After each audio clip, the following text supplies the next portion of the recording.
Yo mga idol, kamusta? Sports Talk PH nga pala.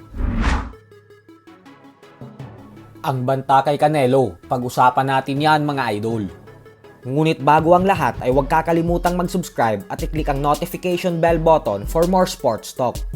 So saktong isang buwan na nga lamang po at magaganap na ang bigating sagupaan sa pagitan ng current Unified Super Middleweight World Champion Canelo Alvarez at ng undefeated top prospect ng Puerto Rico na si Edgar Berlanga.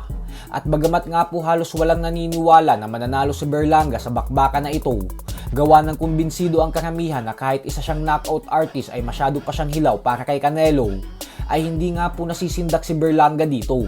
At bagko sobrang taas pa din ang kumpiyansa nito, nagugulatin niya talaga ang mundo ng boxing sa gabi ng kanilang laban. Nagbanta po kasi si Berlanga kay Canelo na hindi daw tatagal ng 6 rounds ang kanilang bakbakan dahil knockout daw ang aabutin sa kanya ni Canelo bago umabot ng round 6. Yan po ang prediksyon ni Berlanga. Bagay naman na pinagtatawanan lang ng maraming fight fans kasi napakahirap daw gawin ang pinaplano ni Berlanga, lalo pat kailanman ay hindi pa bumabagsak maski isang beses man lang si Canelo sa buong professional boxing career nito. Bukod dyan ay baka nga daw si Berlanga pa ang hindi umabot ng 6 na round sa laban nila. Pero ganun pa man ay handang-handa na talaga si Berlanga na isugal ang kanyang napakalinis na undefeated record sa laban nila ni Canelo.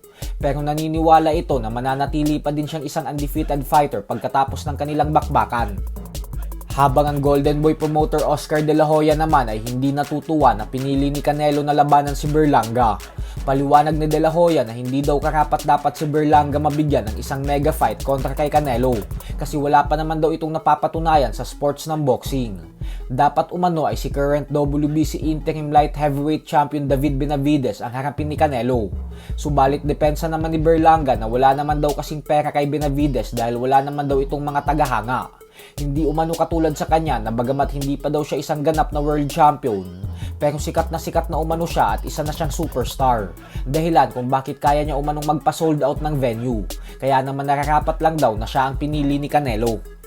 Sa kabilang banda naman mga idol ay naglabas nga po ng video ang former 3 Division World Champion angas ng Pinas, General Casimero, na nagpapasuntok sa kanyang bodega.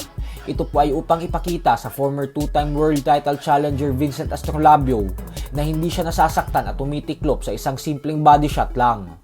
Alam naman po kasi nating lahat na nagkaroon ng matinding patutsadahan sa pagitan ni Casimero at Astrolabio matapos matalo ni Astrolabio via first round knockout sa kamay ng current undefeated WBC Bantamweight World Champion Junto Nakatani, kung saan body shot ang naging dahilan kung bakit maagang nagtapos ang laban sa pagitan ni Astrolabio at Nakatani.